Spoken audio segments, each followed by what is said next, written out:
श्री के चरणों में बारंबार नमोस्तु नमोस्तु नमोस्तु। ज्ञानोदय परिवार अजमेर की ओर से भी महाराज श्री बारंबार नमोस्तु।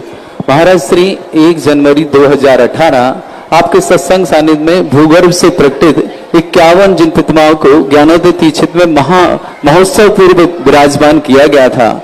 आपके द्वारा विराजमान किए गए मूर्तियों को हर 100 दिन के पश्चात हम वहां पर महामहोत्सव के रूप में मनाते हैं और हर 100 दिन पश्चात समस्त 51 प्रतिमाओं का अभिषेक समस्त जो श्रावक आते हैं उन्हें समस्त को करने का सौभाग्य प्राप्त होता है। इन 100 दिन का विशेष महत्व होता है यहाँ पर, और हर 100 दिन के पश्चात जो लोग आकर के अपना अभिषेक और शांतिधारा करते हैं और बीच में भी जो आकर के अपना शानदार अभिषेक करते हैं उन्हें अत्यधिक लाभ होता है। और ज्ञानोदय क्षेत्र के मुनिषद भगवान का ऐसा क्या चमत्कार है महर्षि कि प्रतिदिन वहां आकर के लोग महामहोत्सव के रूप में महाअभिषेक 108 कलशों से अभिषेक और शांतिधारा करते हैं। ये 17 दिन 27 अगस्त दिन शनिवार को पूरे हो रहे हैं। महर्षि आपका आशीर्वाद कमेटी चाहती है। नमस्कार। चतुर्थ काल में जो तीर्थंकर होते हैं उन तीर्थंकरों में किसी भी तीर्थंकर में कोई विशेषता नहीं होती, सबके 34 अतिशय ही होते हैं। सभी तीर्थंकर बराबर होते हैं, कोई कम बड़ शक्तिमान नहीं होते। लेकिन ये गॉड गिफ्ट है, वही तीर्थंकर जब स्थापना निक्षेप से मूर्ति में विराजमान होते हैं तो जितनी मूर्तियां होती हैं उन सबके अतिशय अलग अलग होते हैं, अलग अलग शक्तियां होती हैं।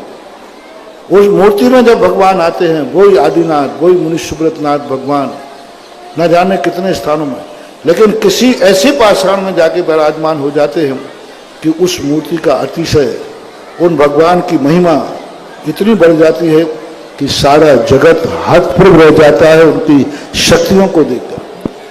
मुनिसुब्रतनाथ भगवान सब जगह है, लेकिन आज भारत में, विश्व में जितनी भी मैंने मूर्ति देखी है, सबसे ज्यादा ताकतवान, एनर्जीवान ज्ञानोदय तीर्थ क्षेत्र में स्थित भूगर्भ से प्राप्त मुनिसुब्रतनाथ भगवान।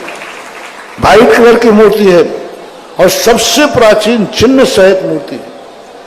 चिन्ह सहित मूर्तियां सब 9वीं शताब्दी के बाद मिलती है, लेकिन वो मूर्ति इतनी प्राचीन है कि पता नहीं कब से उनका कोई संबंध तो उस पर है नहीं।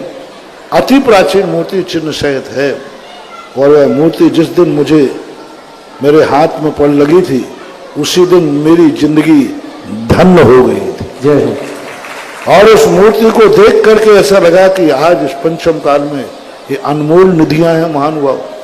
पंचम काल में भगवान तो है नहीं, लेकिन भगवान की मूर्तियां जो एनर्जी वाली मिल जाएं, ताकतवानी मिल जाएं, ऐसी ताकतवानी मिल जाएं जिसके कारण, देखो शरीर तो सबके पास है, लेकिन सबका शरीर से निकला हुआ जल औषधि नहीं होता। सभी के शरीर, हमारे यहाँ एक विशल्या नाम की कन्या का आता है जिसके शरीर का यदि जल छू जाए तो जहर उतर जाता था, बीमारी दूर हो जाती। शरीर सबके पास है, उसके पास भी शरीर था, लेकिन उस शरीर के अंदर ऐसी शक्ति थी। ऐसे ही कुछ मूर्तियां होती हैं जिन मूर्तियों में ऐसी शक्ति होती है कि उनके ऊपर अभिषेक और शांति धारा करने के बाद जो जल आता है वो अनेक संकटों को, अनेक बीमारियों को दूर करने में समर्थ होता है, क्योंकि वो उस मूर्ति की विशेषता है, वो भगवान की विशेषता नहीं। हाँ, ये बात अलग है कि उस मूर्ति में ताकत आई, वो भगवान के कारण से आई, भगवान के कारण से ही ताकत आई है, लेकिन वो जो ताकत आई है वो मूर्ति में आई है, भगवान में नहीं। भगवान का अतिशय अलग होता है, मूर्ति का अतिशय अलग होता है। कभी कभी वही भगवान की स्थापना किसी अन्य मूर्ति में होती है तो वो अतिशय नहीं आता।